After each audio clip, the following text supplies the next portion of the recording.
நாட்டின் 16வது பொதுத் தேர்தலில் 2வது படிநிலை தொகுதிகளில் வெற்றி பெறுவதற்காக மதில்மேல் பூனைகள் போல் இருக்கும் இளைஞர்களின் வாக்குகளை தேசிய முன்னணி அவ்வளவு சுலபத்தில் பெற்றுவிட முடியாது என்று அரசியல் ஆய்வாளரும் இல்ஹாம் மைய நிர்வாக இயக்குநருமான ஹிசவுடின் பக்கார் தெரிவித்துள்ளார். அத்தகைய இளைஞர்கள், குறிப்பாக 18 முதல் 20 வயதுக்கு உட்பட்டவர்களின் வாக்குகளை தேசிய முன்னணி கவர்வது ஒரு மிகப்பெரிய சவாலாகவே இருக்கும் என்று அவர் குறிப்பிட்டுள்ளார். வரும் 16வது பொது தேர்தலில் 2வது படிநிலை நாடாளுமன்ற தொகுதிகளை தேசிய முன்னணி மீண்டும் கைப்பற்றிவிடும் என்று அதன் தலைவர் டதஸ்ரீ அஹமத் ஜாகிர் ஹமேடி கடந்த ஞாயிற்றுக்கிழமை நம்பிக்கை தெரிவித்திருந்தார் என்பது குறிப்பிடத்தக்கது.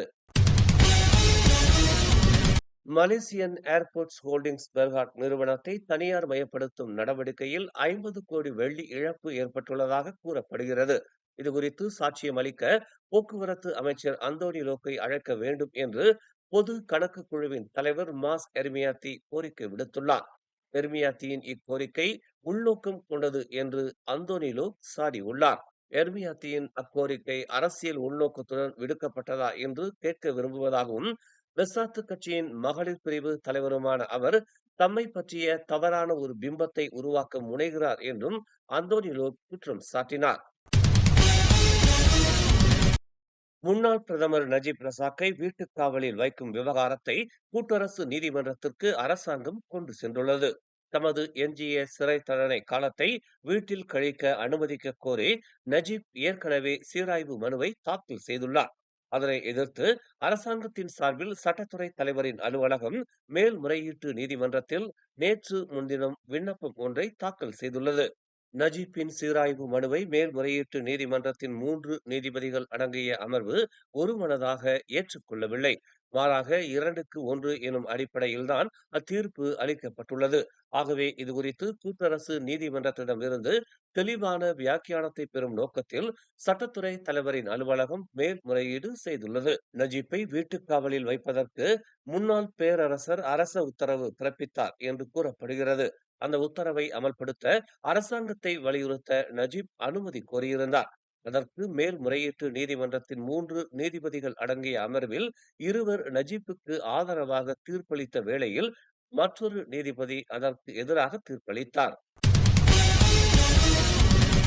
தேசிய நிலையில் மலேசிய சீனர்கள் மற்றும் இந்தியர்களை விட பூமி புத்ராக்களின் சராசரி வருமானம் இன்னும் குறைவாகவே உள்ளது என்று உலக வங்கியின் அறிக்கை தெரிவித்துள்ளது. கடந்த 20 ஆண்டுகளில் இந்த வருமான ஏற்றத்தாழ்வு இடைவெளி குறைந்து வந்திருந்தாலும் அது இன்னும் தொடர்ந்து கொண்டிருப்பதாக உலக வங்கி குறிப்பிட்டுள்ளது. லஞ்ச பணம் பெற்றதாகவும் அரண்மனைக்கு பொருட்களை விநியோகித்த நடவடிக்கையில் போலி பத்திரங்களை சமர்ப்பித்து பணம் பெற முயன்றதாகவும் இஸ்தானா நெகாரா அரண்மனையின் முன்னாள் அலுவலக பணியாளர் மீது கோலாலம்பூர் செஷன்ஸ் நீதிமன்றத்தில் நேற்று குற்றம் சுமத்தப்பட்டது. நீதிபதி ரோஸ்லி அமாட் முன்னிலையில் சுமத்தப்பட்ட 9 குற்றங்களையும் இப்ராஹிம் இஷாக் எனும் 43 வயது நபர் மறுத்துள்ளார். அரண்மனையின் நிர்வாக மற்றும் தகவல் தொழில்நுட்ப பிரிவின் முன்னாள் தலைவரான இப்ராஹிம் போலி விவரங்கள் அடங்கிய 4 நிறுவன விலை பட்டியல்களையும் 2 பொருள் விலை பட்டியல்களையும் சமர்ப்பித்துள்ளார். அவற்றின் மொத்த மதிப்பு 76,80,000 வெள்ளி என்று இப்ராஹிம் கூறிக்கொண்டார். ஆயினும் அதன் உண்மையான மதிப்பு 60,30,000 வெள்ளியாகும் என்று தெரிவிக்கப்பட்டுள்ளது. இஸ்லாம் அல்லாதவர்களின் வழிபாட்டு தலங்களில் நடத்தப்படும் நிகழ்ச்சிகளில் கலந்து கொள்வது தொடர்பில் முஸ்லிம் மக்கள் பிரதிநிதிகளுக்கான புதிய சட்டத்தை உருவாக்குவதில் ஜாக்கிம் எனப்படும் மலேசிய இஸ்லாமிய மேம்பாட்டு இலாக்கா இறுதி கட்டத்தில் இருப்பதாக கூறப்படுகிறது.